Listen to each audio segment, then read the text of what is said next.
హైదరాబాద్లో బోనాల సందడి వాతావరణం నెలకొంది. గోల్కొండ కోటలో జగదాంబిక అమ్మవారికి బోనాలు సమర్పించుకుంటున్నారు. బోనాలతో భక్తులు మొక్కులు తీర్చుకుంటున్నారు. గోల్కొండ కోట భక్తులతో కిటకిటలాడుతున్నాయి. తెలంగాణ సాంస్కృతిక ప్రదర్శనతో ఆధ్యాత్మిక శోభ నెలకొంది. ఇతర ప్రాంతాల నుంచి వచ్చే భక్తుల కోసం ప్రభుత్వం ప్రత్యేక ఏర్పాట్లు చేసింది.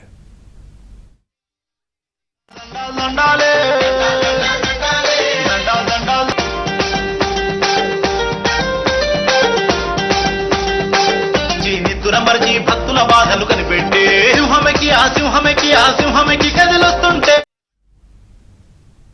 గోల్కొండలో బోనాల జాతరకు సంబంధించి మరింత సమాచారాన్ని మా ప్రతినిధి నుమాన్ అందిస్తారు.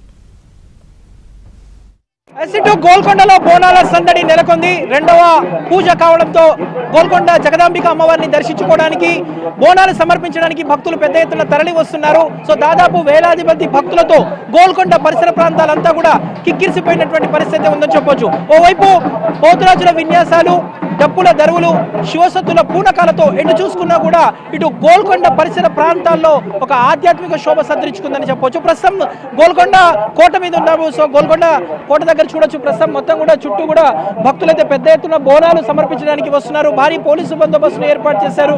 మరోవైపు ఇటు ఎక్కడికక్కడ కూడా బ్యారికేడ్ ని తొక్కిసినట్టుకు అవకాశం లేకుండా బ్యారికేడ్లను కూడా ఏర్పాటు చేసినటువంటి పరిస్థితి మనకు కనిపిస్తుంది. సో వచ్చే నెల 26వ తేదీ వరకు గోల్కొండ బోనాల సందడి కొనసాగనుంది. సో మొదటి బోనం గోల్కొండలోనే ప్రారంభమవుతుంది. సో చివరి బోనం కూడా గోల్కొండ జగదాంబిక అమ్మవారితోనే ముగుస్తుంది. సో ప్రస్తుతం మనం చూస్తున్నాము ఏదైతే ఇటు క్యూలలో భక్తులైతే పెద్ద ఎత్తున తరలి వస్తున్నటువంటి పరిస్థితి మనకు కనిపిస్తుంది. వచ్చేటటువంటి భక్తులకు కూడా ఎక్కడ ఇబ్బంది లేకుండా, ఎక్కడ అవాంఛనీయ సంఘటనలకు తావు లేకుండా ప్రత్యేకంగా ఏర్పాట్లు కూడా చేస్తున్నటువంటి పరిస్థితి కూడా మనకు కనిపిస్తుంది. ప్రస్తుతం ఏబిఎన్ స్క్రీన్లో చూస్తున్నాము జగదాంబిక అమ్మవారిని దర్శించుకోవడానికి, ఇక్కడ బోనం సమర్పించుకోవడానికి ఆషాఢ మాస బోనాల సందడి అయితే ఇక్కడ నెలకొందని చెప్పవచ్చు. సో ప్రస్తుతం మనం చూస్తున్నాము ఇటు బోనాల ఏర్పాట్ల కోసం, భక్తుల సదుపాయాల కోసం ప్రభుత్వం ఇప్పటికీ 20 కోట్ల నిధులను కూడా విడుదల చేసింది. జూలై 1న బల్కంపేట కళ్యాణం ఉంటుంది. జూలై 13న సికింద్రాబాద్ ఉజ్జయిని మహంకాళి బోనాల జాతర ఉంటుంది. 14న రంగం ఉంటుంది. భవిష్యవాణి అదే రోజు ఉంటుంది.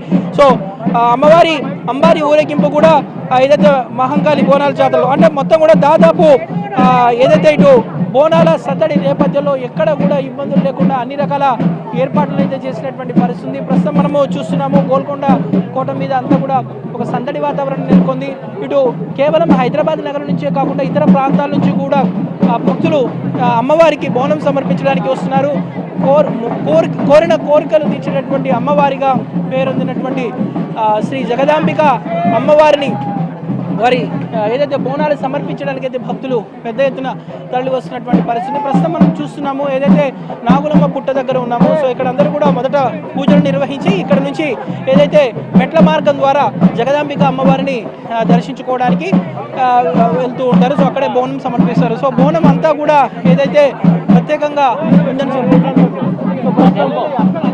మనం చూడొచ్చు. ఏదైతే ఏబిఎన్ స్క్రీన్లో కూడా అంతా కూడా ఒక సందడి వాతావరణం ఇటు గోల్కొండ దగ్గర అయితే నెలకొన్నటువంటి పరిస్థితి మనకు కనిపిస్తుంది. ప్రస్తుతం ఏబిఎన్ స్క్రీన్లో కూడా చూస్తున్నాము అమ్మవారిని దర్శించుకోవడానికి, ఇటు జగదాంబిక అమ్మవారికి బోనం సమర్పించడానికి భక్తులైతే తండోపతండాలుగా తరలి వస్తున్నటువంటి పరిస్థితి. ప్రత్యేక పూజా కార్యక్రమాలు కూడా ఏదైతే ఇటు నాగులమ్మ పుట్ట దగ్గర నిర్వహిస్తున్నటువంటి పరిస్థితి ఉందని చెప్పవచ్చు. సో దాదాపు ఈరోజు వేల సంఖ్యలో భక్తులు వస్తారు. కేవలం హైదరాబాద్ నగరం నుంచే కాకుండా ఇతర ప్రాంతాల నుంచి కూడా భక్తులు పెద్ద సంఖ్యలో తరలి వస్తున్నటువంటి నేపథ్యంలో ఎక్కడ కూడా అవాంఛనీయ సంఘటనలకు తొక్కిసలాటకు తావు లేకుండా ప్రత్యేకంగా భారీ పోలీసు బందోబస్తులు ఏర్పాటు చేసినటువంటి పరిస్థితి. సో గోల్కొండ కోట పరిసర ప్రాంతాల్లో మొత్తం కూడా ఎక్కడికక్కడ కూడా ఇటు వచ్చేటటువంటి భక్తులతో కిక్కిరిసిపోయినటువంటి నేపథ్యంలో ప్రత్యేకంగా ఇప్పటికే ఏర్పాట్లు చేసినటువంటి పరిస్థితి కూడా మనకు కనిపిస్తుందని చెప్పొచ్చు. వీడియో జర్నలిస్ట్ శ్యామ్తో నుమాన్, ఏబిఎన్ ఆంధ్రజ్యోతి.